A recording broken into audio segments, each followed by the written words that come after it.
Katotohanan ang sinasabi ko sa'yo, ngayon rin ay sasama kita sa paraiso.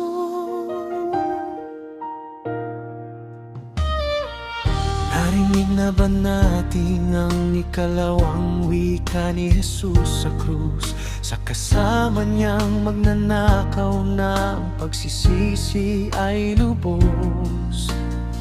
Sa kanyang mga labi binibigkas ng hining ang kinakapos. Pananampalataya at pag-amin ng kasalanan ay sa puso ay taos.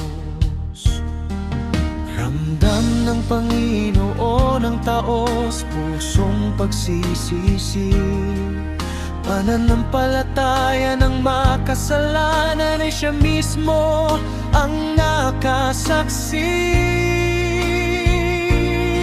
Kaya naman ang pangako ay kaagad si Jesus ay nagsabi.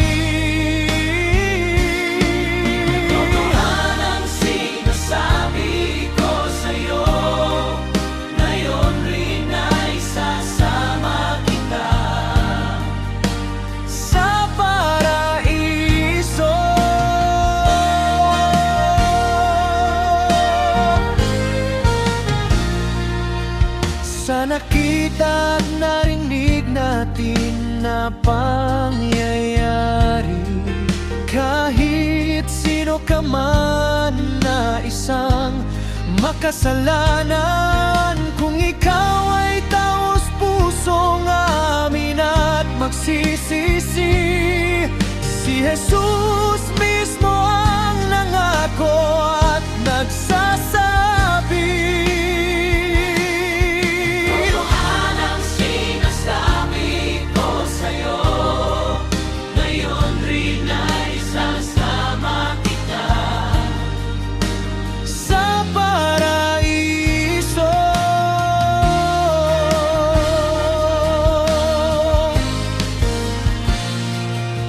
Hindi sukatan ang kayamanan upang makamit ang kaligtasan.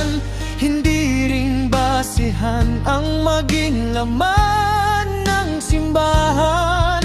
Kahit maging pinakamatalino, maraming nalalaman kung hindi tayo magsisisi at aamin ng kasalanan. At kung hindi tayo maniniwala at magtitiwala kay Jesus, hindi natin mararating ang paraiso na dapat sa atin ay nakalaan. Kagaya ng magnanakaw sa kanyang bandang kanan, ipinangako ni Jesus at kaagad ay kanyang binitiwan.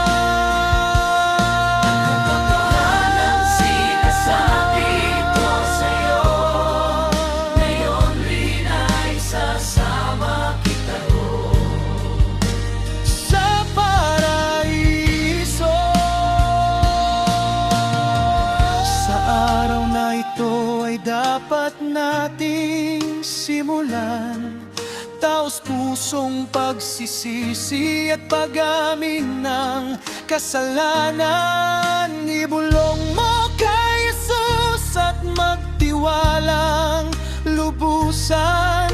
Ang sinabing niya mismo sa krus ay ating panghawakan.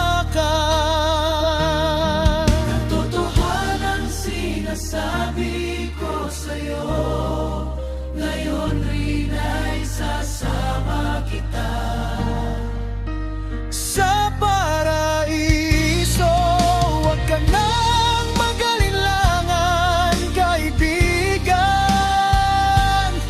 Si Jesus ay iyong lapitan at bulungan. Sabihin mo sa Kanya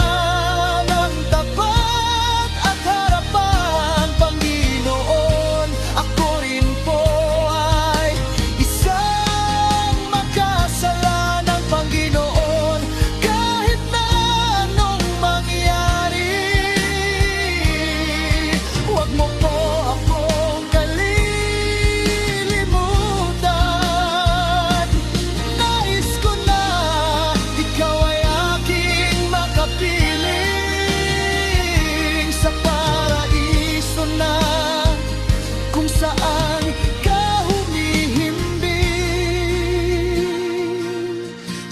Jesus ay kaagad natutugon sa puso, isip at kaluluwa mo ay maririnig mo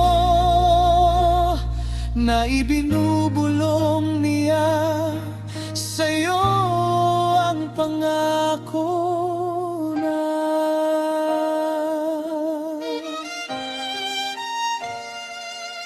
katotohanang sinasabi ko sa'yo.